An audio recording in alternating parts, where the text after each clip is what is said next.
Letter 28, The Crowd and the Self. Dear Ada, there are very few lessons as important in adulthood as this one. The crowd has a gravity. If you are not careful, it will pull you out of your own life. Most people never notice the force until they're already drifting, carried along by what everyone else thinks, wants, values, judges, fears, or admires. But you, Ada, you're learning to see these forces early, and that sight will save you. Let me show you why the crowd is so powerful, and how to stand apart from it without becoming isolated or cynical. When you were younger, the crowd gave you belonging. At school, on teams and groups, being part of something felt safe. But adulthood quietly changes the equation. Now the crowd does something different. It tells you how to think. It tells you what matters. It tells you what is normal, successful, appropriate, or foolish. It tells you who you are allowed to be. Belonging used to feel like comfort. Now it can become a form of pressure. The crowd becomes louder as life gets harder. And that is precisely when you must learn to hear yourself. There are 3 dangers the crowd brings. 1. The crowd rewards imitation, not authenticity. People quickly praise you for aligning with them, agreeing with them, mirroring them.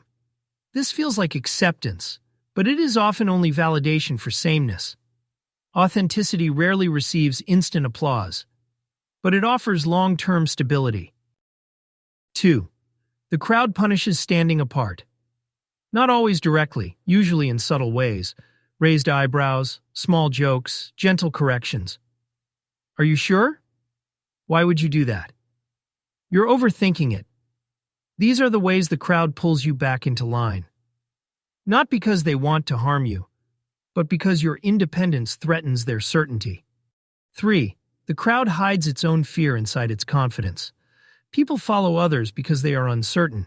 They imitate because they are afraid to be wrong alone. So the crowd speaks loudly not because it is wise, but because it is anxious.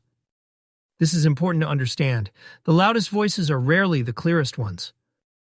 The question becomes, how do you stay yourself in a world that is constantly inviting you to dissolve into everyone else?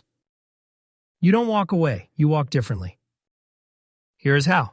1. Be in the crowd but not of it. Learn to walk through the world with open eyes but a grounded center. Like someone carrying a lantern, you bring your own light. 2. Feel the pull without obeying it. When you sense pressure to conform, pause and ask, is this alignment or surrender? The difference is everything. 3. Let the crowd inform you, not define you. You can observe patterns, preferences, social norms, but they shouldn't override your inner compass. Take what is useful, leave what is not. 4. Choose a small circle of steady souls.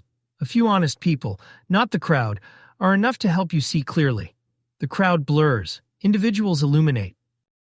5. Remember, the crowd is rarely thinking. It is reacting. It's not evaluating truth.